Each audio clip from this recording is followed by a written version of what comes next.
صحابہ نے ایک دن عرض کی یا رسول اللہ صلی اللہ علیہ وآلہ وسلم اس فرمان کے بارے میں آپ کی رائے کیا ہے؟ یہی ان اللہ و ملائکتہ یصلون علی النبی، یا رسول اللہ آپ کی رائے کیا ہے؟ کنز العمال کتاب الاذکار کے اندر یہ حدیث موجود ہے۔ میرے نبی نے فرمایا ان ھذا لمن المکتوم لولا انکم سالتمونی عنہ ما اخبرتکم، کہا بے شک یہ ایک پوشیدہ علم تھا اور آسان لفظوں میں یہ ایک راز تھا، اگر تم مجھ سے پوچھتے نہ تو میں اس کو واضح نہ کرتا، لیکن اب تم نے پوچھ لیا ہے تو اب اس پہ میری رائے اور وہ راز جو چھپا ہے وہ سنو۔ اب سنیے، حضور نے فرمایا اللہ نے دو فرشتوں کو مقرر کر رکھا ہے میرے لیے، جس مسلمان کے سامنے، توجہ رکھیے گا، جس مسلمان کے سامنے میرا ذکر ہو وہ مجھ پر درود بھیجے، جب وہ درود بھیجتا ہے حضور فرماتے ہیں ذاناکل ملکانی، یہی دو فرشتے جن کو اللہ نے مقرر کر رکھا ہے، ذاناکل ملکانی غفر اللہ لک، یہ اس بندے کے لیے بخشش کی دعا کرتے ہیں۔ کیا کہتے ہیں؟ یا اللہ اسے بخش دے، کسے؟ جس کے سامنے حضور کا نام لیا گیا، اس نے نام مصطفیٰ سنا، اس نے حضور پر درود پڑھا، مثال کے طور پہ محمد لیا گیا، ہر ایک نے پڑھ لیا صلی اللہ علیہ وسلم، پڑھیے صلی اللہ علیہ وسلم، بس یہ جس نے عمل کیا، حضور فرماتے ہیں یہ دو فرشتے اللہ نے اسی کام کے لیے مقرر کر رکھے، جس نے یہ پڑھا صلی اللہ علیہ وسلم، یہ دعا کرتے ہیں غفر اللہ لک، یا اللہ اس بندے کی بخشش کر دے۔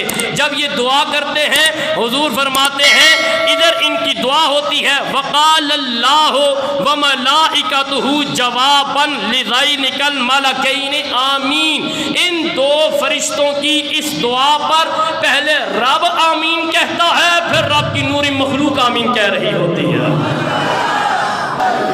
اسی لیے ہم کہتے ہیں اے شہنشاہ مدینہ،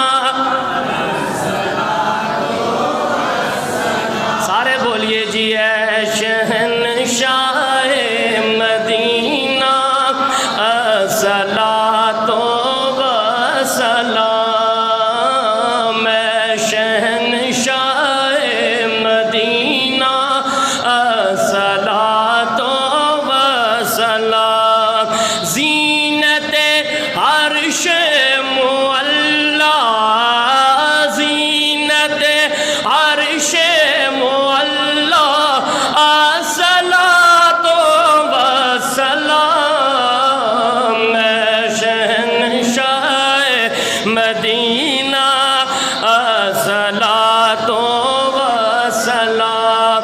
مفتی احمد یار خان نعیمی آپ اسی آیت کے پیش نظر آیت پھر سن لیجئے، فرمایا ان اللہ و ملائکتہ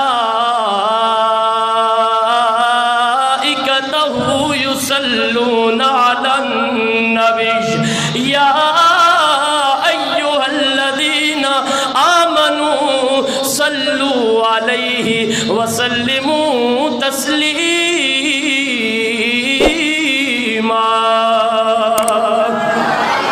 اسی آیت کے پیش نظر حکیم الامت مفتی احمد یار خان نعیمی فرماتے ہیں میرے رب نے قرآن میں کئی احکامات کا ذکر کیا ہے، مثال کے طور پہ نماز کا حکم دیا گیا ہے، بار بار حکم دیا، لیکن رب خود نماز نہیں پڑھ رہا۔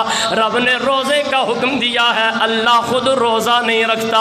رب نے زکوٰۃ کا حکم دیا ہے، میرا رب خود زکوٰۃ نہیں ادا کرتا۔ رب نے حج کا حکم دیا، حج خود نہیں کرتا۔ اللہ نے جہاد کا حکم دیا ہے، جہاد خود نہیں کرتا۔ میرے رب نے صدقات و خیرات کا حکم دیا ہے، اللہ خود صدقات و خیرات نہیں کرتا۔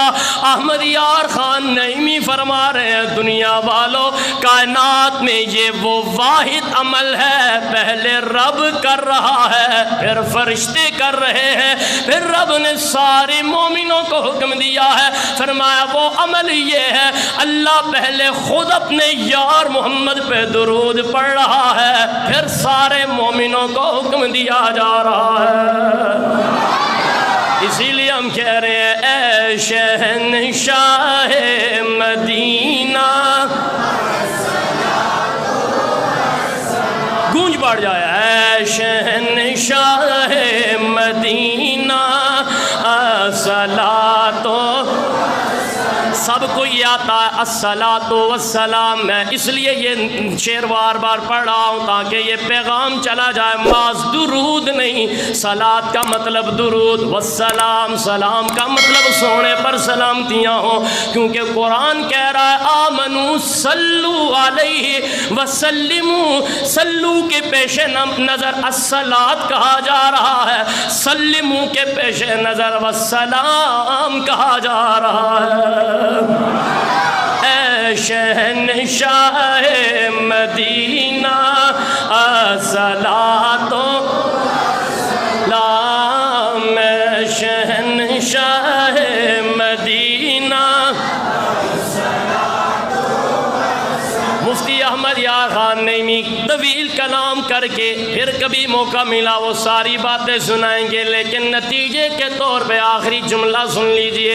کمال نتیجہ دیا. احمد یار خان نعیمی فرماتے ہیں دنیا والوں، جس طرح مومنوں کی نظریں عید کے چاند پر جمی رہتی ہیں، تو جس طرح مومنوں کی نظریں عید کے چاند پر جمی رہتی ہیں، ایسے ہی مدینے کے چاند پر رب کی اپنی نظریں بھی لگی ہیں، رب کی مخلوق کی نظریں بھی لگی ہیں. زینت عرش معلا، زینت عرش معلا، الصلاۃ والسلام، شہنشاہ مدینہ الصلاۃ